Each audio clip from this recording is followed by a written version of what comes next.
I'm Charlie Walters here on Nantucket Community Television, Channel 18. My guest today is Bernie Swain, who is the co-founder and chair of Washington Speakers Bureau, and he is also the author of the 2016 book, What Made Me Who I Am. Thanks for joining me, Bernie. Thank you. Appreciate it. I want to hear about your story, which will surprise some people, but first tell us what Washington Speakers Bureau is. Well, Washington Speakers Bureau is one of dozens of lecture agencies in the country. Much like Hollywood agencies who represent actors and directors, there are lecture agencies primarily on the East Coast that represent more serious people, politicians, sports people. And these people speak to corporations or trade associations or universities or public forums. And you set up we do everything. Engagements, and it's going to be different depending on who the person is. Right, obviously. and basically we do everything.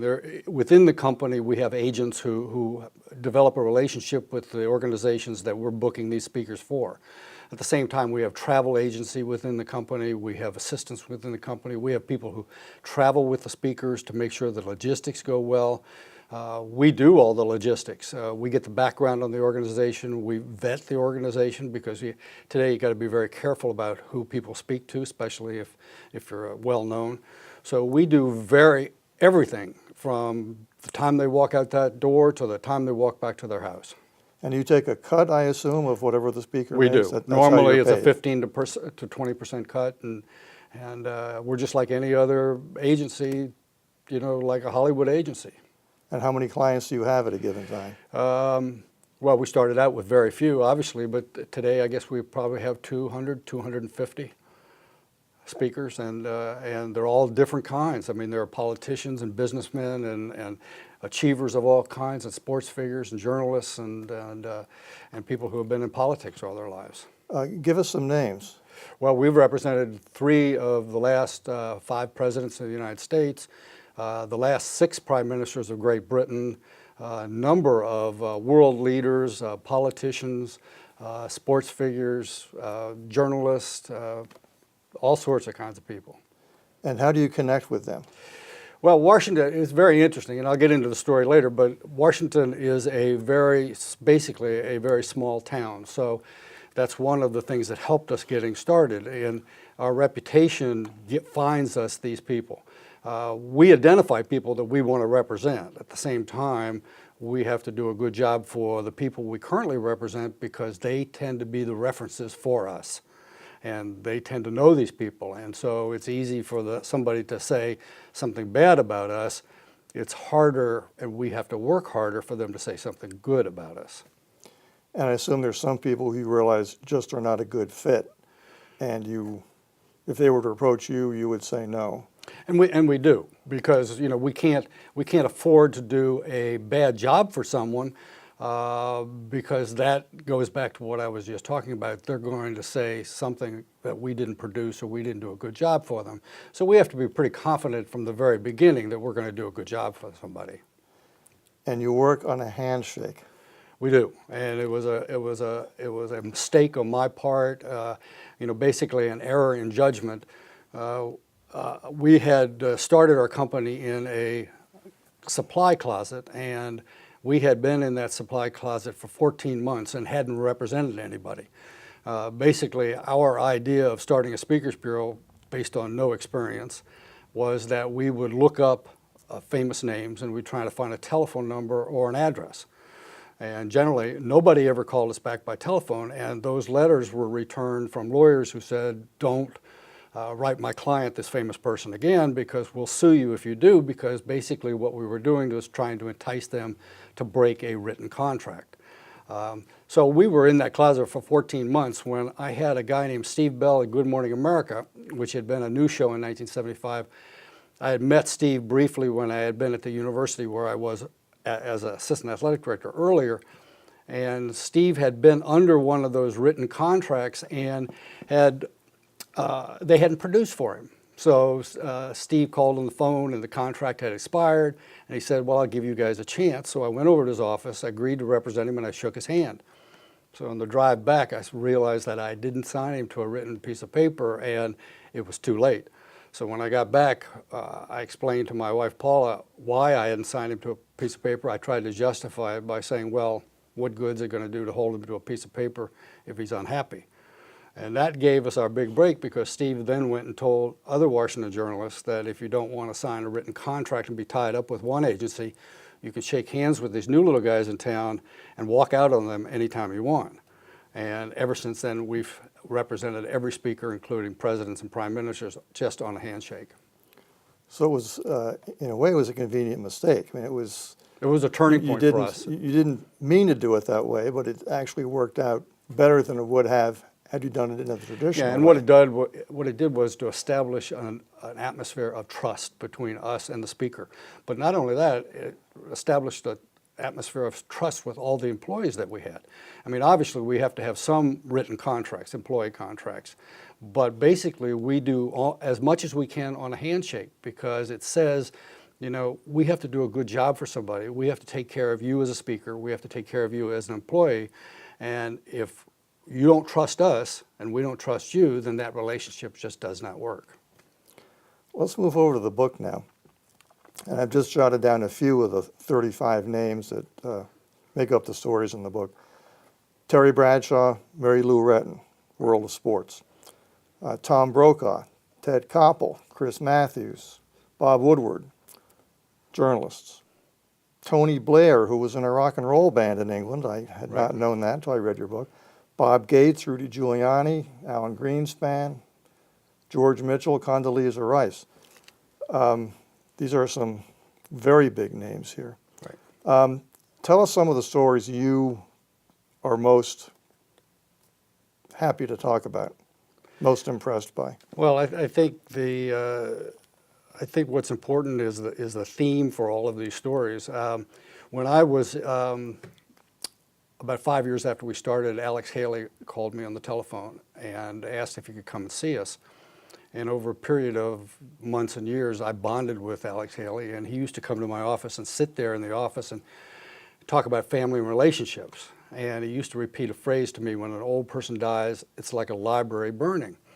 And that phrase stuck with me as time went by. And what I learned from that was that our lives, all of our lives, comprised of turning points, and these turning points are like our defining moments or powerful influences in our lives. And they can be the people who come into our lives. In many of these stories, they can be the parents or a mentor. They can be an unexpected event, such as in Lee Woodward, her story in which her husband Bob was blown up with a bomb in Iraq, and that set her on a different path in life. Or it can be a moment in time. So, and what Alex was trying to say to me was that these moments are what define our success and accomplishment in life. And so that's what I was trying to get with all of these stories, to find the personal turning points in these people's lives. Because most of the people that knew what I was doing thought most of these people were born, given the job, had money, had opportunities that you and I don't have, where in fact these people went through almost the same turning points that we did. But something in their lives, a person who came into their lives, a father for Madeleine Albright, or failing out of college for Tom Brokaw twice after he was selected to be the most likely to succeed in high school. What separated Tom's life from the rest of us who fail in life? Doris Kearns Goodwin, for example. Doris Kearns Goodwin wrote a scathing article about Lyndon Johnson in the middle of the Vietnam War, calling for his defeat as President of the United States, only to have that story published the week before she became a White House intern. However, that relationship she had with that president turned out to be a defining moment for her career and her life. And it was the friendship of that, of her and Lyndon Baines Johnson, that set her on the path of becoming a historian. Before we started the tape, we were talking about the element of, well, you can call it a number of things. It's opportunity, or it's chance, or it's luck. But the real key is being smart enough to know what to do with that chance, or with with that piece of luck, whatever it happens to be. Well, that's what Alex Haley was trying to say to me. He said, you know, don't just assume that you're just representing well-known people or good storytellers or interesting people, but these people have something to teach you if you'll pay attention to them. I mean, they are basically my library. And so what he was saying was that we all have these defining moments, and unlike what Yogi Berra said, the great catcher for the New York Yankees, said we all get to a fork in the road, which are these turning points, and we continue right through them. And basically that's what most of us do. You know, we get to a turning point in our lives where we have to make a choice to go one way or the other, and we don't pay attention to that turning point. And basically we have a chance of making a wrong decision, and then do we recognize that wrong decision? And that's what Alex Haley was trying to say to me, is that there are turning points in our lives. And the reason I was successful in life was because I was fortunate to take the right path without knowing exactly that I was taking the right path, because I had people who were influencing me who had a direct impact and got through to me. And that's basically what the stories in the book said, that there are people and events and times in our lives that get through to us if we just pay attention to them. And one person's wrong decision might be somebody else's right decision. Right. I mean, everything is going to be a little bit different for every individual involved. Let me just go through a couple of these names here, and if you have any thoughts, please chime in. Mary Lou Retton, that was a name I wasn't expecting to see. Right. She's been out of the public spotlight for some time compared to the spotlight she used to have in her younger days. Well, I picked Mary Lou. My side of the family was from West Virginia, and I know what it was like to grow up in a very poor mining town in West Virginia. And Mary Lou was from West Virginia, and most unlikely you would ever find a gymnast who had the opportunity to succeed who came from West Virginia. There were no opportunities, one for gymnasts and two for girls. And so her success story and her determination to make something of her life was an example I wanted to include in the book, and not because I thought it touched me, and I thought it touched a lot of people who say, you know, I come from the wrong side of the tracks, I don't have an opportunity, the odds are against me, and there's no way for me to succeed, and it's just the opposite for Mary Lou. And her determination through the injuries that she had, competing and winning when she was injured, you know, that determination came from her childhood and growing up in West Virginia.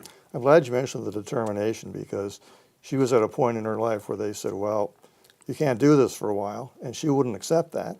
And she just stuck with it, and her way worked, which the experts, quote unquote, might not have predicted. Right, and it was her mind, her attitude over the physical injury she had in her life. Robert Gates, former Secretary of Defense, among a long list of other accomplishments, but tell the story you tell about him having lunch one day. Oh, well, he's a terrific guy, one of the most down-to-earth people that you're thankful that was a public servant for us. And one day he was giving a speech at a university, and he was about to go back to the plane and go back to Washington, D.C. when he told the Secret Service and the several cars behind him that he wanted to stop and get something to eat. So the entire Secret Service drove into a Burger King and ordered Burger King, and you can imagine the reaction of the people, the employees of Burger King, with everybody with coats. And it was in Southwest Virginia, so you're not used to seeing people dressed up in the first place, let alone with sunglasses on and carrying guns and ordering burgers. So it was an amusing story I wanted to include.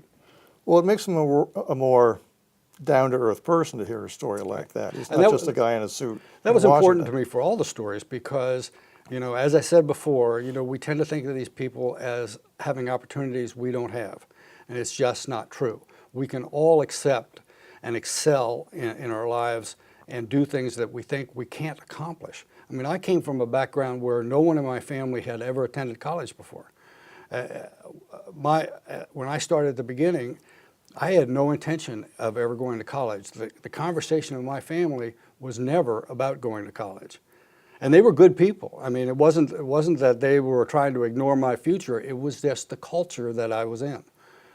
So I wanted to, with these stories, I wanted to reach not only people our age, but I wanted to reach people that are in their 20s and 30s. And that's the difficult thing for the book, in that a lot of the people in the stories are not known by people who are 20 and 30 years old. But the lessons of those people that are in the book are applicable to the people in their 20s and 30s. And while you and I can look back at the turning points in our lives and identify different moments where we made good or bad decisions, isn't it better for somebody in their 20s and 30s to be able to understand how to recognize those turning points today and make good and wise decisions when it can make a difference? And you should also learn not to be afraid to make a mistake, because you point out Tom Brokaw failing out of college twice. Right.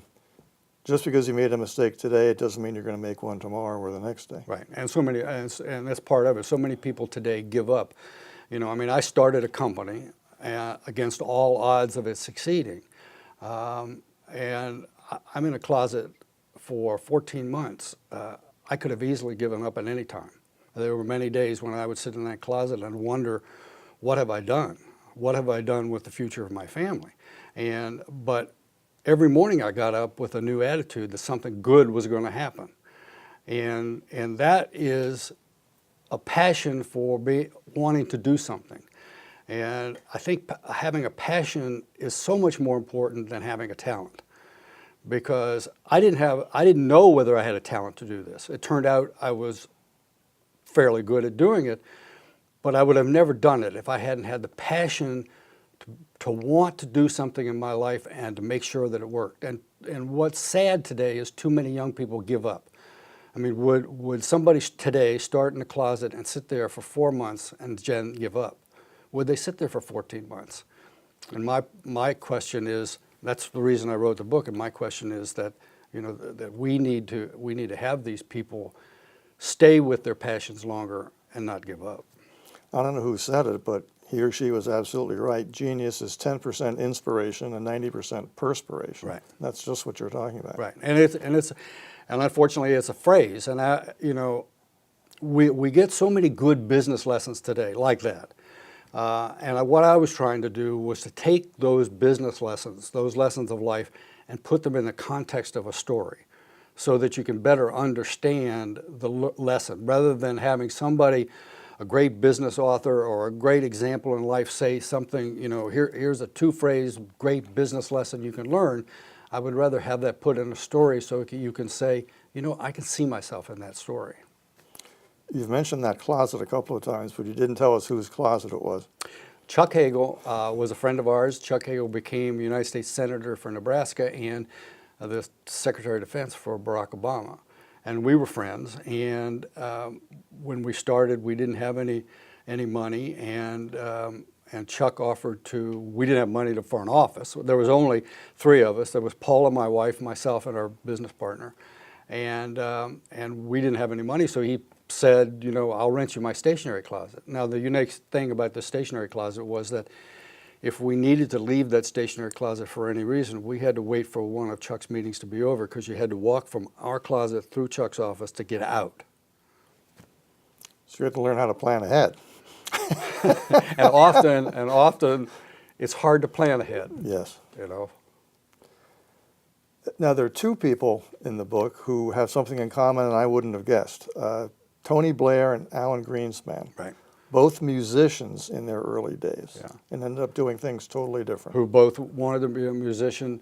Tony even left home, hitchhiked from his home to London, slept on a bench, worked in a music store, was the lead singer in a band. I remember in the story about him, he was told that the brother of the chauffeur for the Beatles had gotten this real great date, and he says, that's good enough for me. You know, that's what I want to do in my life. And all of it, you know, all of his young life and all the times in college, he was the lead singer in a band. His father got very sick. He was running for office, and they went from being a well-to-do family to not having hardly anything.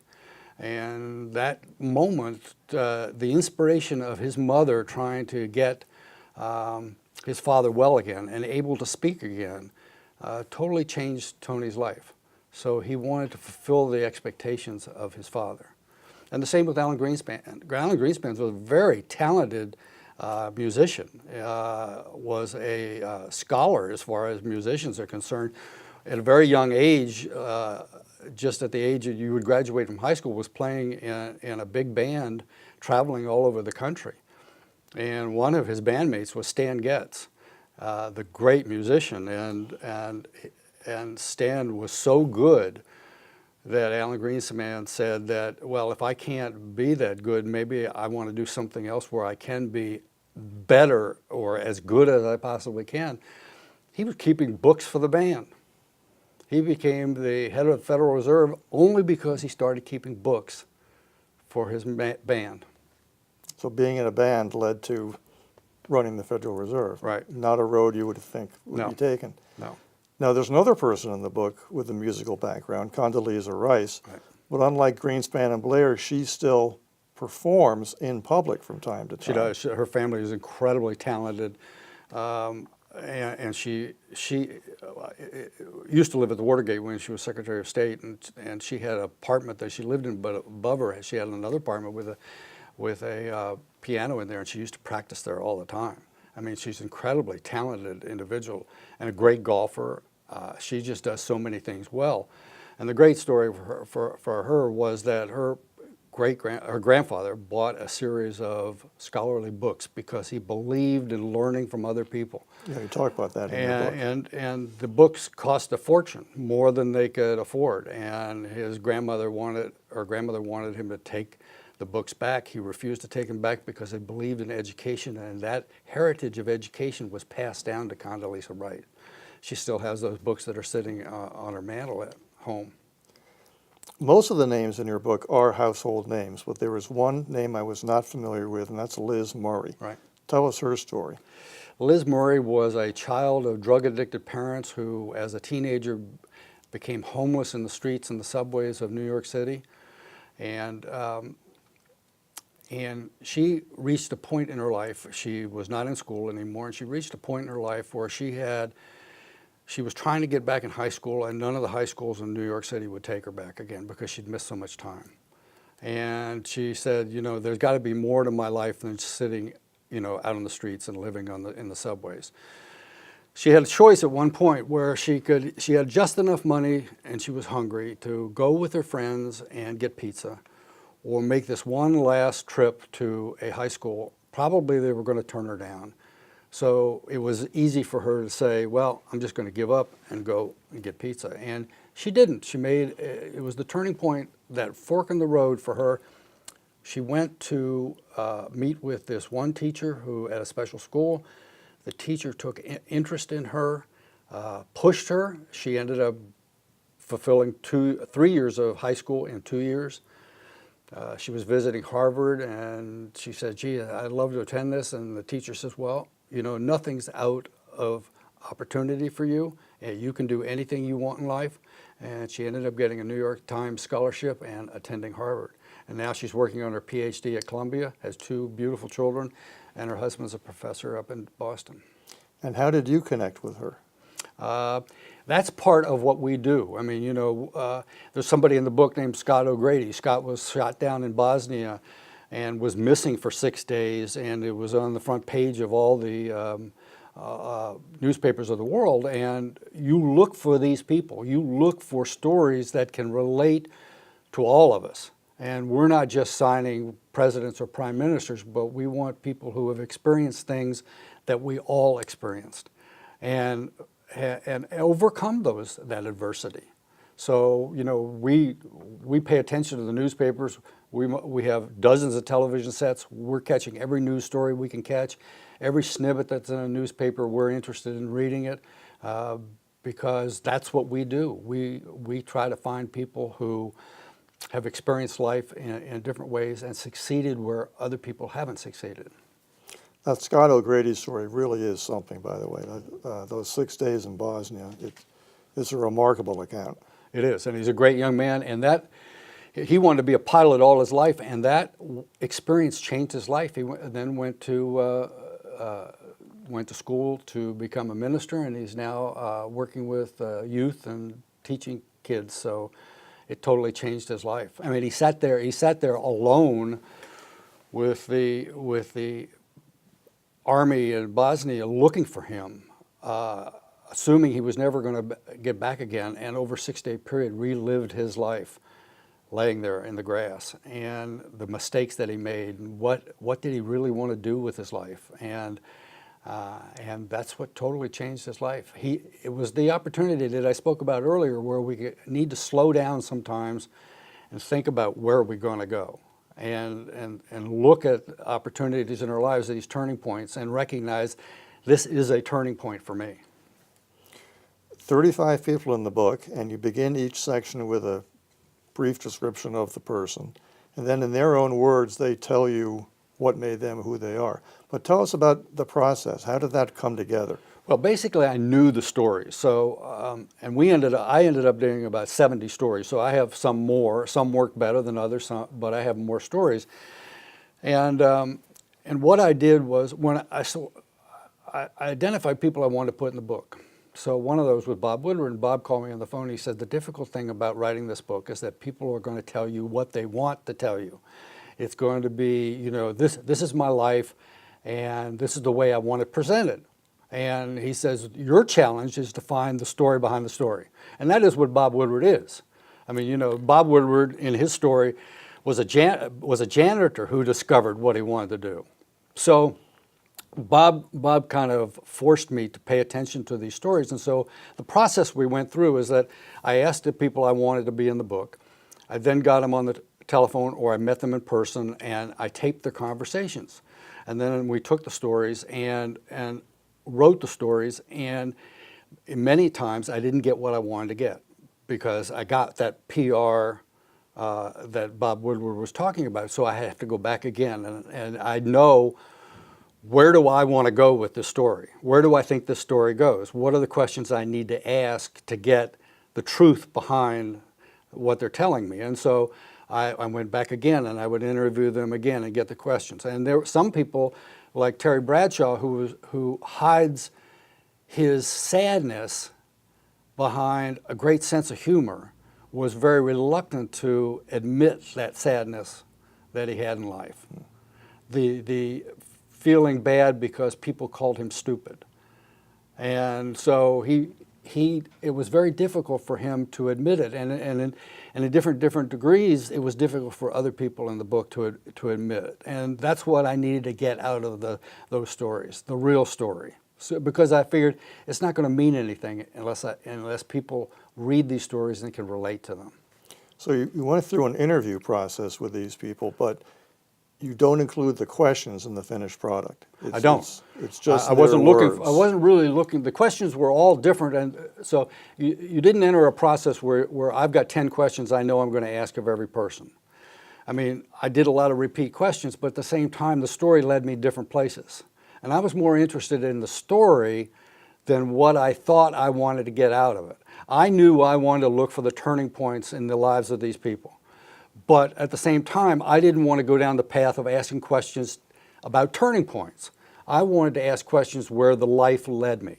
So I wanted to let them lead me, and that's what I had to do 2 or 3 interviews often, because these stories led me places that I didn't know I was going to be led. Some of these stories I didn't know. Maybe I didn't know Greenspan, his idea and change between leaving as a musician to become head of the Federal Reserve. So when I discover something, then that leads me in a different direction and a different set of questions. Now, you told us some of your story, which you include in the book, but fill in the details you haven't mentioned until now. Well, I told you earlier about the defining moments and how fortunate I was that several of them I paid attention to. I would have never gone to college if it hadn't been a mentor in high school. I had a high school athletic director and a football coach who encouraged me to go to school. In fact, he inspired me. I wanted to be just like him. So I went on a 17-year career path of going to college, going back to school and teaching, become a football coach, going back to get a master's degree, becoming an intramural director. I became the assistant athletic director at the university. And then when I was just 36 years old, I was offered the job to become the athletic director at the university. And that was my dream job. And that mentor led me on that path. At the same time, our business partner who went into business with us sent me a copy of Fortune magazine, and in there was an article about another lecture agency, the biggest in the world. And in there, the owner goes into the Ford White House and picks up Henry Kissinger and Alexander Haig and Gerald Ford as clients. And near the end of the article, Henry Kissinger is quoted as complaining about the commission rate that Harry Walker, who this agency was charging, and said, "Why don't I sign with one of your competitors?" And the head of the agency, Harry Walker, says, "Well, I have no competitors." So I just happened to put the magazine on the coffee table at home, and several days later I came home and Paula said to me, "Have you read this article? He has no competitors." And she says, you come home and complain about university life and the bureaucracy of those decisions being made, and I don't think you're ever going to be happy unless you can make decisions and stand on those decisions. And so over a period of weeks, she pushed and she prodded me and convinced me to quit my job.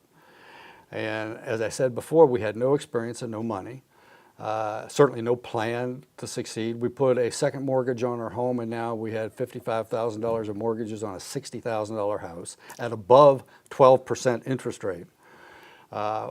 Chuck Bagel gave us the stationery closet. We were sitting in the stationery closet, and as we got those letters from lawyers, we discovered these people are represented by other agencies other than this one agency. So for the first time, we discovered we had competition we didn't know existed before. See, there was no internet back then. There was no way for us to look on the internet and to say, well, there are 15 speakers bureaus on the East Coast of the United States. You didn't know that. We took what was in that newspaper article as gospel. And so, and then we got to the point, 12 months passed and we were totally out of money. Nothing really had changed except, nothing had really changed. We didn't represent anybody. We were still in that closet.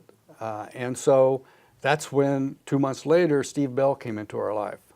And that's what, that turning point there, that mistake.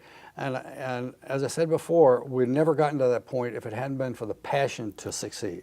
Not wanting to give up, not wanting to say, this is a failure. And it doesn't mean in life that we're going to get to that point where we're going to say, where we're going to not fail. I mean, we can get to that point, but I would rather look back on life and say, I gave it everything I possibly could. I didn't quit too early. I don't have regrets. And so I think that's part of what I was trying to say in telling my story, to say that you can come from anywhere. I mean, there are people today who are not going to go to college. There are people today, like Liz Murray. I mean, look, if the people in the city today, kids in the city today who are struggling and having a hard time getting an education and don't think they might have much of a future, they can look at me, they can look at Liz Murray, they can look at many people in this book and determine that there is a way for them to succeed. And it all comes down to looking at these turning points, to pay attention. Is there somebody who comes into my life that I need to grab hold of? Is there something that's happening in my life that I need to pay attention to? Are decisions that I'm being given where I just don't say, well, I'm just going to fly by and not pay attention to that fork in the road? So those are the questions you need to ask of yourself, and especially ask of yourself when you're in your teens and 20s and 30s. It's a remarkable story in a number of ways. I mean, you didn't know a speaker bureau from anything when you first heard about this. No. And had it not been for that article, you wouldn't have gotten into this. Right. And it was such a long period of time between the thought of doing it and the time you got to be a success. You had any number of occasions where you could have just said, forget it. Right. So it was a real leap into the unknown in every way. Yeah, and other people came into my life. I remember sitting 2 years into the business, sitting at my desk and thinking, these handshakes, maybe nobody else in the industry ever did it.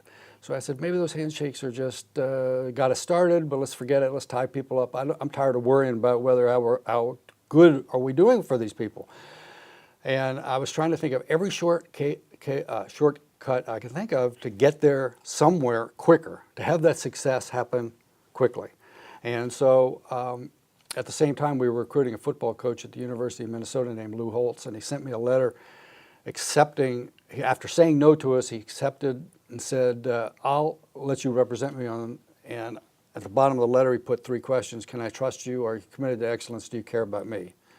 And And it was typical Lou Holtz. He probably put those 3 questions in everything he ever wrote. So it wasn't something that I would necessarily be paying attention to. It wasn't conditions that I assumed he was giving me.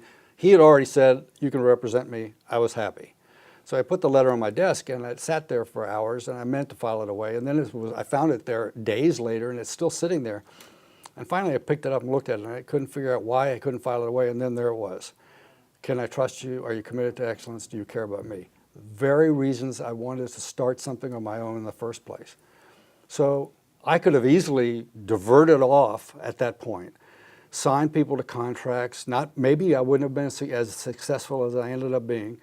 Maybe I wouldn't have been as proud of what I accomplished, because maybe a lot of things wouldn't have happened in my life. Maybe I would have never signed Ronald Reagan as the first president. You know, all of those things could have taken place if I was cutting corners. So Lou was saying to me, basically in those 3 questions that he gave to everybody he ever wrote, was that there are no shortcuts to long-term success. And Lou Holtz is in the book, by the way. Yes. I'd be remiss if I didn't ask you, are you descended from Nantucket Swains? I'm not. I wish I was. I was surprised when you told me that. My wife and I went on our first date. 1 month later, got married. 2 months later, I was up here in Nantucket visiting her, and we've come back to Nantucket every year since we were married, since 1974. So in one way, I am a Nantucket Swain, but not that far back. Not the same kind of Nantucket No. Swain. I hope we see part 2 of your book Me at some too. point in the future. I'm anxious to do it. I want to finish up, but maybe by the end of the year I want to start something, so I'm looking forward to doing that. You have some material already, I do. if I understood you correctly. I do. Good. You know, I didn't want to. I wanted to pick different categories, as you identified earlier in our conversation. I didn't want the same kinds of people. I wanted different people. So you got different examples, and so I do have other people, and plus there are other people I want to talk to. Bernie Swain, thank you for joining me. This Thank has you. been a real treat. Me too. Thank you for joining us, and tune in again.